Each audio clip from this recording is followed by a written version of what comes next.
የኢትዮጵያ ሂስትሪ ምን ያህል ታውቃለህ እስቲ ልጠይቅ ማለት ነው። አንደኛ ጥያቄ የኢትዮጵያ ዋና ከተማ ማን ነበረች ከአዲስ አበባ በፊት? አሁንም አለች ከተማዋ። ቀላለው ጎንደር ካልክ ልክ ነህ። ሁለተኛ ጥያቄ መተማ ላይ አንገቱን የተቀላው ወይም የተሰዋው የኢትዮጵያ ንጉስ ማን ይባላል? ወይም የአቢሲኒያ ንጉስ ማን ይባላል?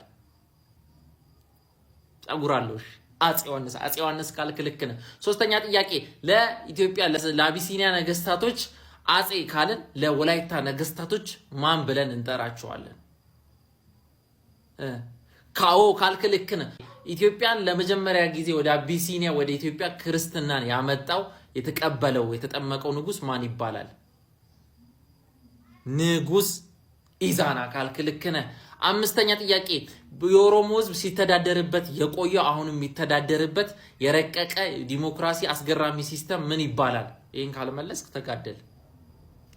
ገዳ ሲስተም። አሁን ከበድ እናርገው። የአፄ ሚኒሊክ አያት ወይም ደግሞ በዘመነ መሳፍንት ጊዜ ታላቅ የሸዋ ንጉስ የነበረው ንጉስ ማን ይባላል?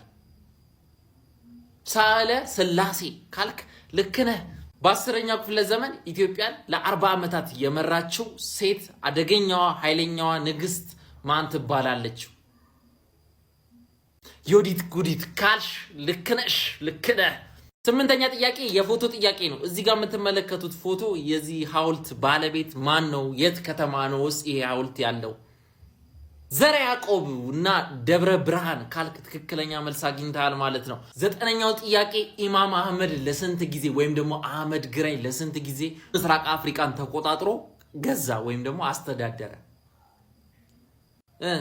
15 ዓመት 14 ምናምን ዓመት ኢትዮጵያን ገዝቷል። 10ኛው ጥያቄ በአድዋ ጦርነት ጊዜ የጣሊያኖች ጀነራል ወይም ደግሞ መሪ የነበረው ጦርነቱን ሲመራ የነበረው ጀነራል ማን ይባላል? ጣሊያንኛ ቢ ከቢ ነው የሚጀምረው ሰው ባራቴሪ ይባላል። ስለ ባራቴሪ በሰፊው ሰራላችኋለሁ። ስንት አገኛችሁ? እስቲ ኮሜንት ላይ አስቀምጡ። ከ10 ስንት አገኛችሁ?